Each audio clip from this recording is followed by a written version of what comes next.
Clifford in Chattanooga. Clifford. Okay, Clifford. Hello. Hello. How are you? Thanks for waiting. If you want to hear really good evangelist or fundamentalist stories, I've got quite a few. And the chat room will be happy to know I'm a Christian, but I'm one of those liberal, more progressive Christians. At least I think I am myself. Okay. But my question goes more along the lines of the caller before the last. But I just kind of wanted to know, what do you guys think about the whole progressive Christianity movement? Or what I perceive is there seems to be a few theologians and a few New Testament scholars that have this more progressive view on things like the Bible and belief and all these sort of things. I did a blog post recently called "Is Cherry Picking Okay?"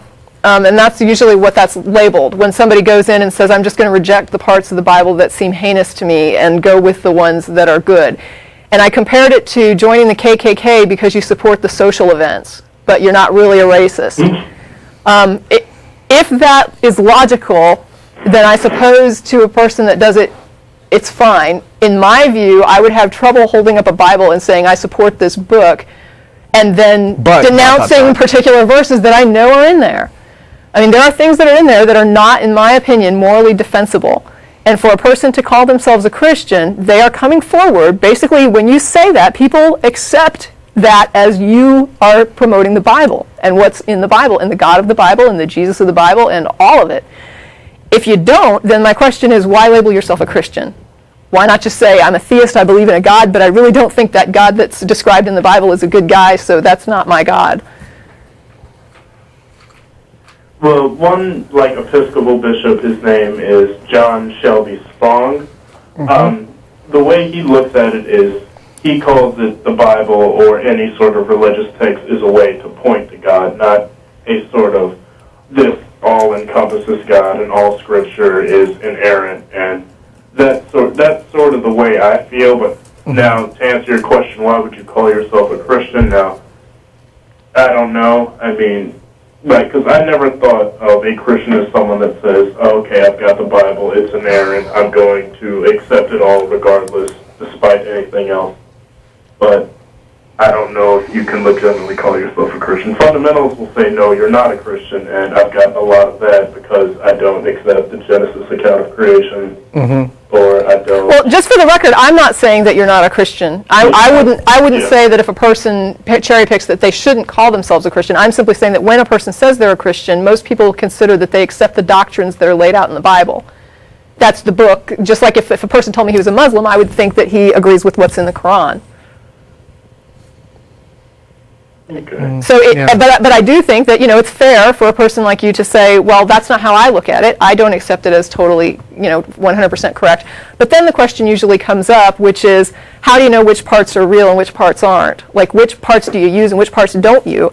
And that normally boils down to, I stick with the parts that I think are morally good and correct, and I toss the parts that seem really evil and horrible. And what that shows me is that, you've arrived at basically you're just using your own morality then, in that case, to then define what you think is okay in the Bible, what you don't think is okay in the Bible. And my point would be, why not just go with yourself then, instead of pretending that a book is telling you what's right?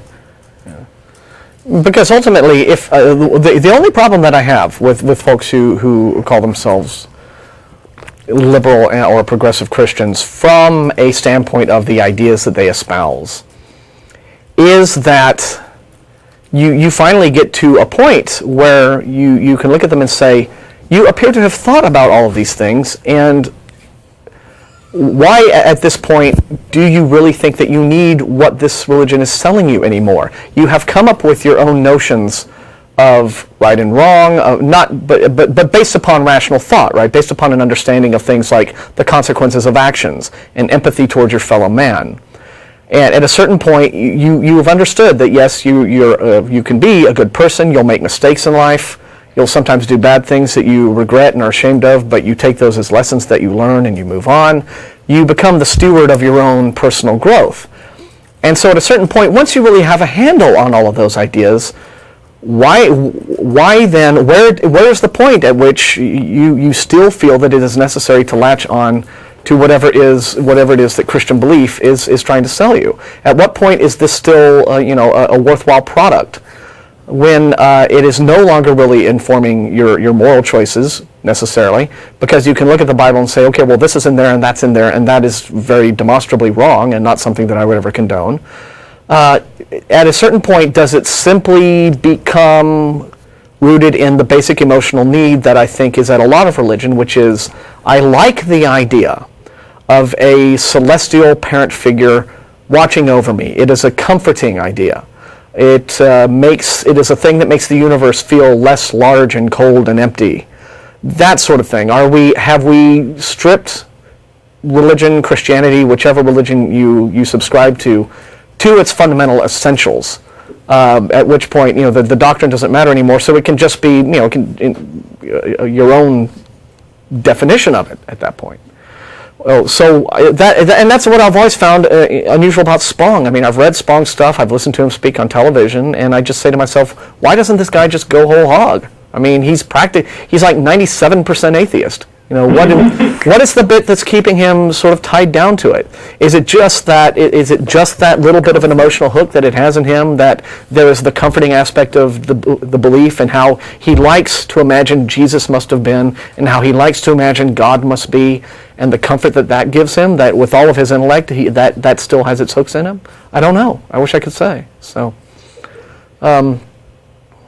well, I know with Spong, he doesn't seem to have even that idea of a parent figure in the sky. Right. I saw a video with him, and he was saying, why don't we change God to the definition of something that's at the heart of life and the basis of existence itself? It's sort of like that whole Paul Tillich idea that God can't just be a being, God has to be the basis of being itself. Mm-hmm. But at that point, all your... Probably, I would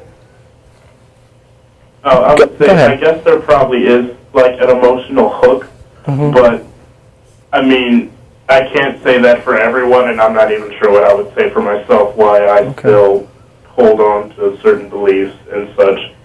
I think it's different for every person who has actually took time and thought about what they believe and not just taken this leap of faith and said, oh, I'm going to believe this regardless.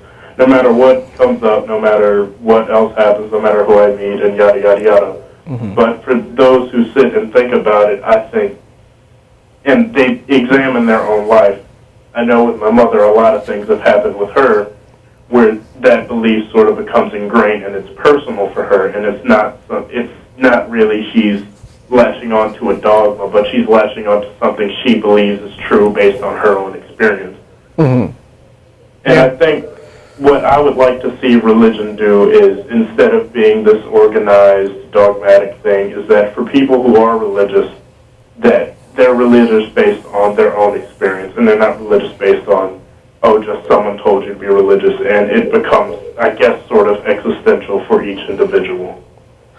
Right. Well, I usually say that just people create God in their own image, right? I mean, and it comes back to having that sort of parent figure concept. So, again, maybe that's what it is. Maybe it is difficult to give that fundamental emotional need up for a lot of folks. Who knows? That's just my Tracie. Give us the benefit of your wisdom on this. Come on. I tend to think that it's just something that's culturally endowed.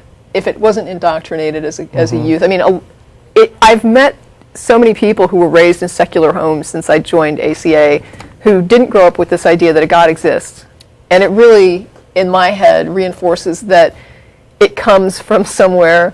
That it's not something that I watched a video on someone posted to the internet the other day, and they were talking about Muslims. There was 3 Muslims that were talking, and one of the guys was saying something about how there's very few verses in the Quran that deal with proving God exists. Mm-hmm. And I'm thinking, as an atheist, that's right, because why waste the paper since there isn't a proof of it? So it wouldn't get you anywhere. You can't prove it, so why would you try? But his summary of that was, the reason that it's not in there is because people are born inherently already believing in God, so there's no need to prove it, because we all already believe it. Well, I'm sure that in a Sharia law Muslim state, everybody does believe in God, because if you don't, you would be killed. And so here, what it boils down to for me is that I think that people are instilled with it, not that they're endowed with it. So you get it later in life, and then you accept it or you don't. And if you accept it, even if you go through the steps of losing religious dogmas and doctrines, you still maintain that feeling that there's a God there. And for me, personally, that feeling was very strong, and it was the last thing that I lost, because I had gone out of Christianity, all along theism, all the way down, and finally it just dwindled out into, what am I looking at here? And I'm looking at a universe, and that's all I really see, and that's all that seems to be really real.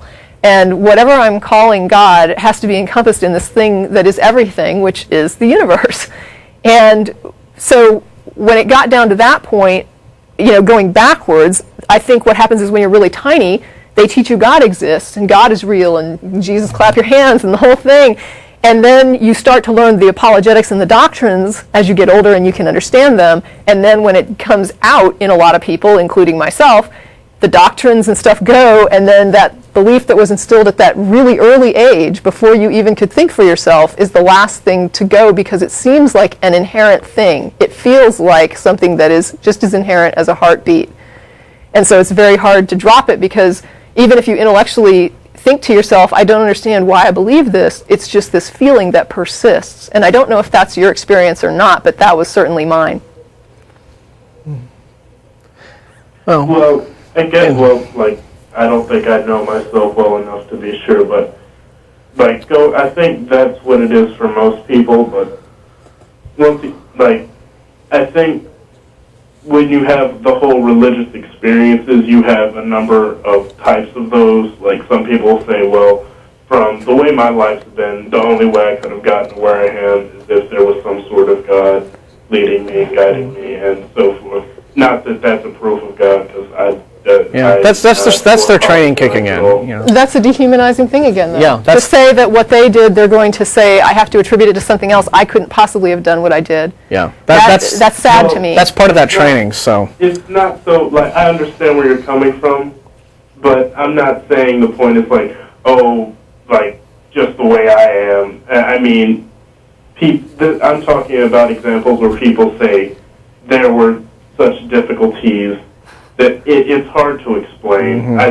I understand. See it as a dehumanizing thing, but the way I've had people tell me. They think it's uplifting, but it is dehumanizing. Yeah. That's my point. It uplifts them because they feel like, I had somebody looking out for me, and they feel good about that. Just that parent figure and they're happy and positive. Yeah. But what they're doing is saying, I could not have done this, even though they did. Yeah. And that, to me, is the kicker. Yeah, they've been convinced at the root that they are worthless, essentially. But it's presented very positively, so I understand what you're saying. When they say it, they're not saying it in a self-defeating way. They're saying it in a very happy way, like, thank God, God was there to help me, and He really pulled me through this, and it sounds all positive, but the underlying message is, I didn't do this for myself, even though they did. Could not have done it. Yeah, often it is, myself. I couldn't have, But anyway, Clifford, we've got a couple other callers lined up, but we appreciate your point of view, all right? Yeah, thank you for calling. Definitely, you take care.